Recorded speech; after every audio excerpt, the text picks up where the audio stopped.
When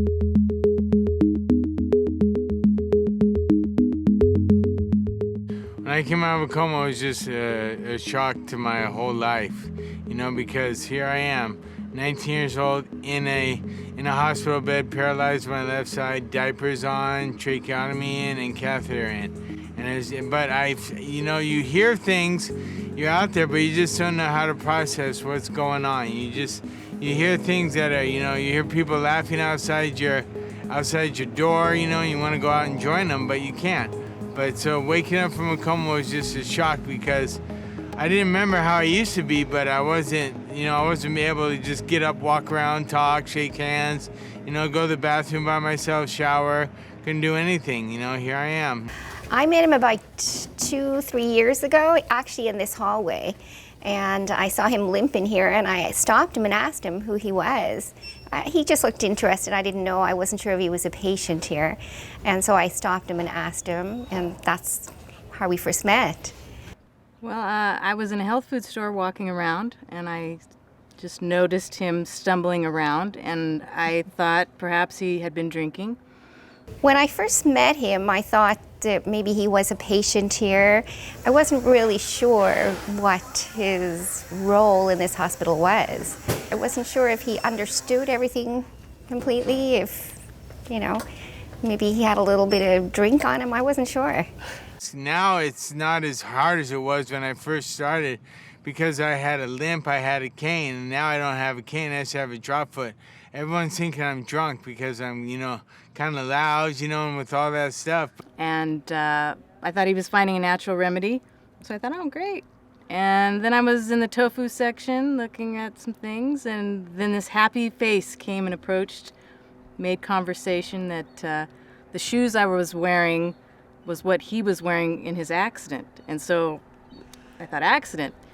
He went right in and told me within seconds what happened to him, and I thought, this is very interesting. I first met Matthew a few years ago. He came into my office, sat down, we talked for a while. At first I didn't think I could help him. I sent him about his way. Matthew was very insistent and came back a number of times.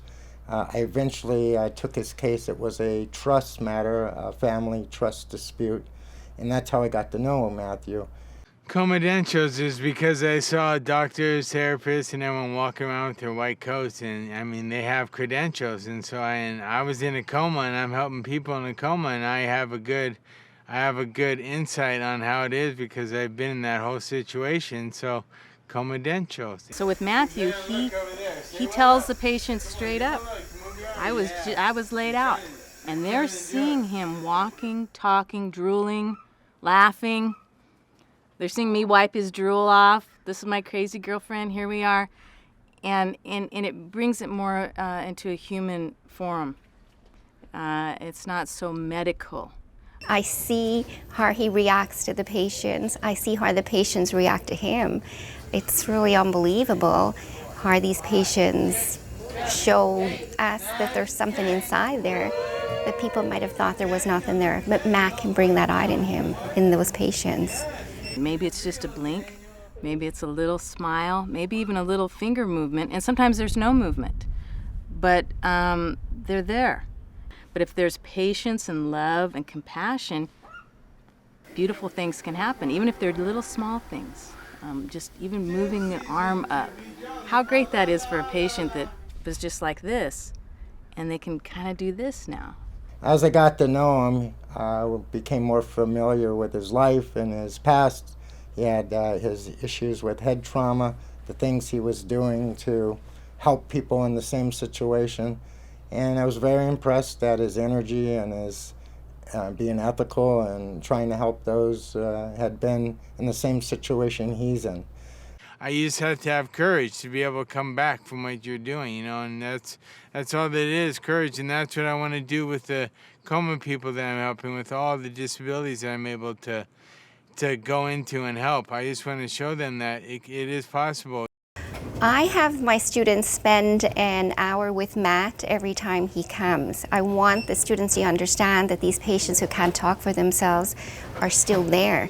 They're not going to get that with the nurse. The nurse are too busy, but Matt spends the time, and the students come away in awe because they can't believe what Matt can get these patients to do and how these patients communicate with Matt. In a sense, he's like a Pied Piper.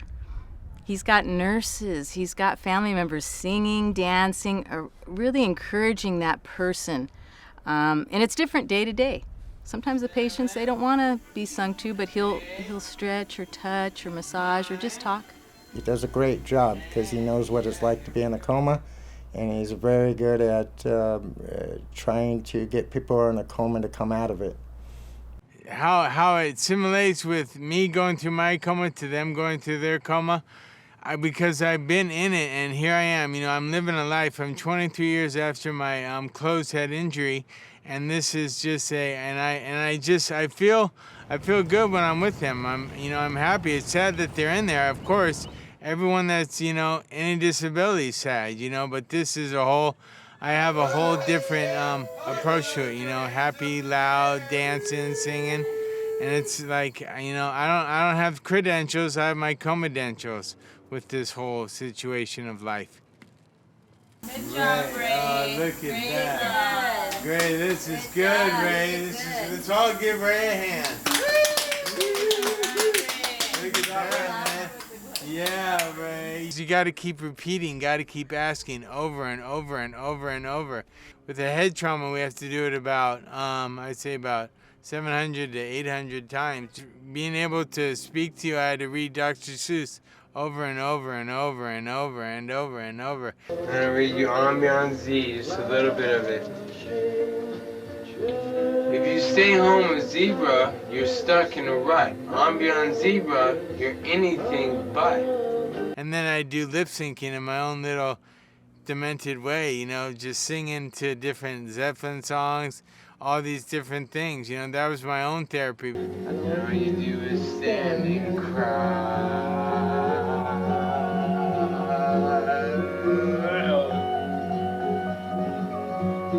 Music for therapies is good.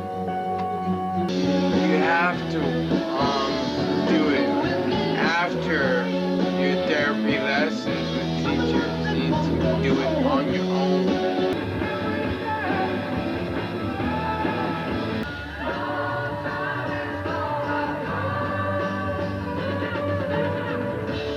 Next month will be my 5-year anniversary to my injury, and it's going pretty good. I have a lot more to go, even though I've overcome a lot.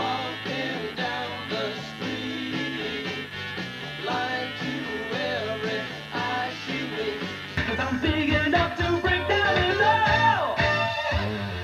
Big boys stick together. Bird of prey, flying high, flying high. When you got to do the therapy on your own. Yes, you can have the best therapist in the world, but what, for a half hour to an hour? He immediately put on Led Zeppelin, started filling the room with that, stretching one of the patients. I was shocked. I'd never seen that in a hospital environment. So immediately I was thinking, okay, people are going to be rushing in, quiet, what's going on in here? Not at all. Nurses were coming in, dancing, enjoying, encouraging. The other patients that were around, calling out their names, trying to get them involved, even though they couldn't physically get involved, but they were mentally involved, spiritually involved. Give us an eye open. Give us a blink goodbye. Yeah, he's like, I'll see you later, man. Matthew has been where these patients are.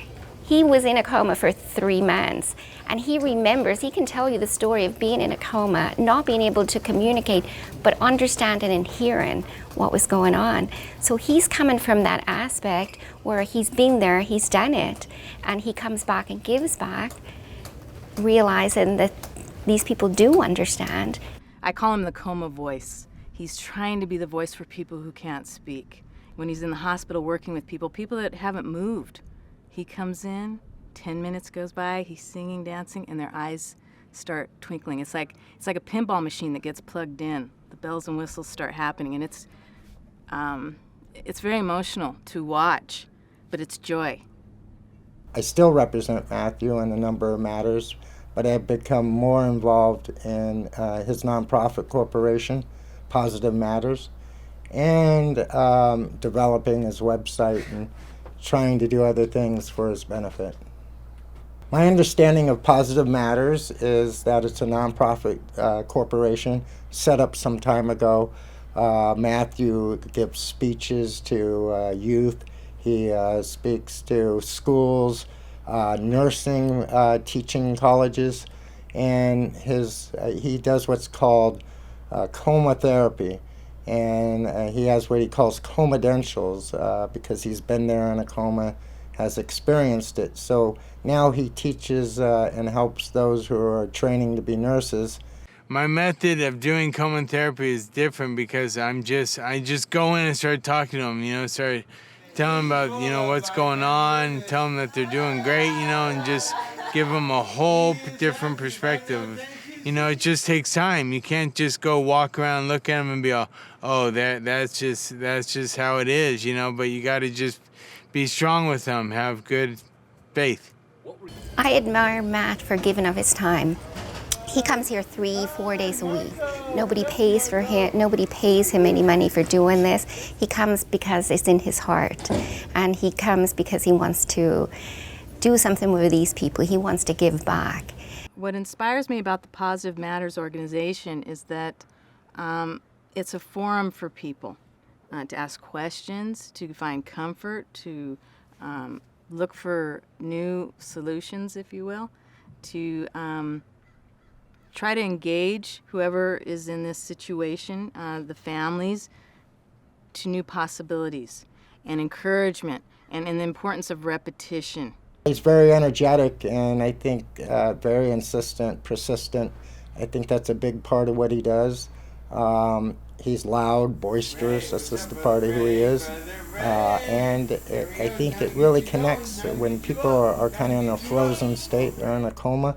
I think it's very helpful when he's very outwardly loud and speaks to them and gets their attention. Very insistent too. He'll work endlessly trying to get a connection with these people, and I think that's a big part of why he's successful at what he does. Keeping it real. He has many patients here who are lifting their arms, responding to him through eyes blinking. Matthew has spent years getting them to do this. I see a huge difference in the patients. And his motto is, I'm alive. He doesn't look at the negative that, oh, I'm limping, I'm drooling, I'm talking funny, people are staring. I'm alive.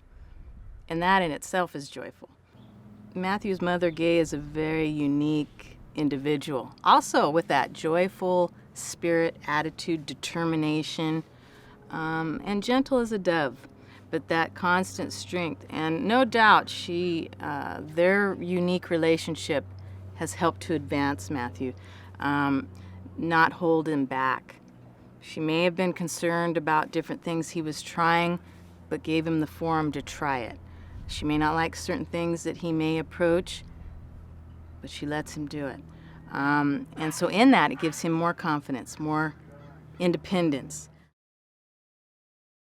Hi, Mom.